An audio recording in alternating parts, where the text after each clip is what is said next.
I'm Tom Friedman, columnist for the New York Times. I'm back in Cairo.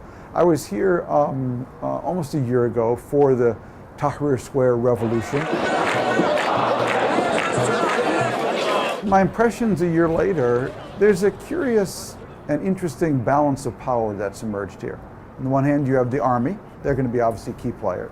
You now have the Muslim Brotherhood and the Salafists, but you also have the liberal parties, the secular revolutionaries who actually drove the revolution, people like Ziad al-Alaimi.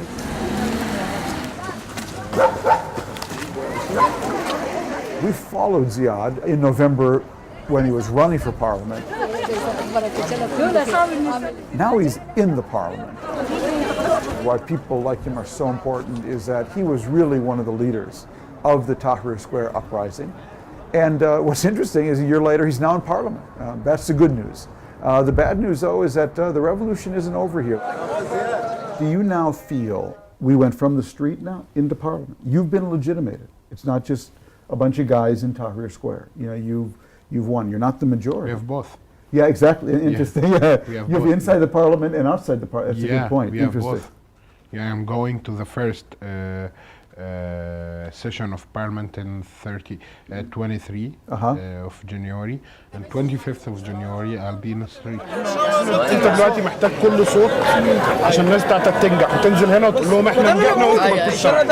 The legitimacy is still in the street because we didn't get the demands of the revolution yet. Right. It doesn't truly reflect yet. you Yeah. know.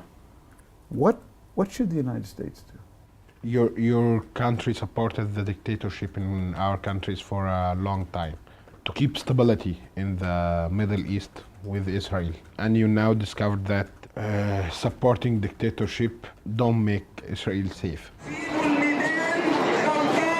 Last year experience telling all the world that the people here have the power and they'll come again.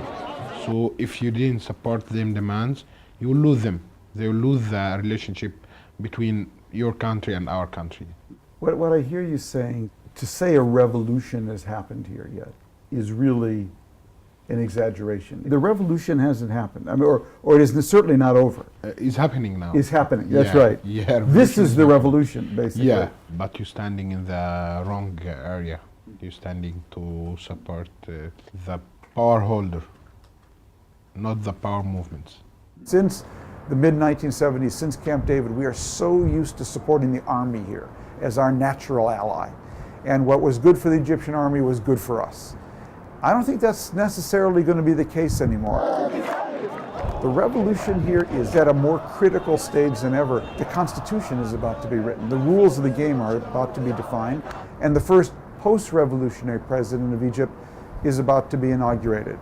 How those rules are written and who that next president is, I think will really certainly determine the early success or failure of this incredible and incredibly exciting experiment.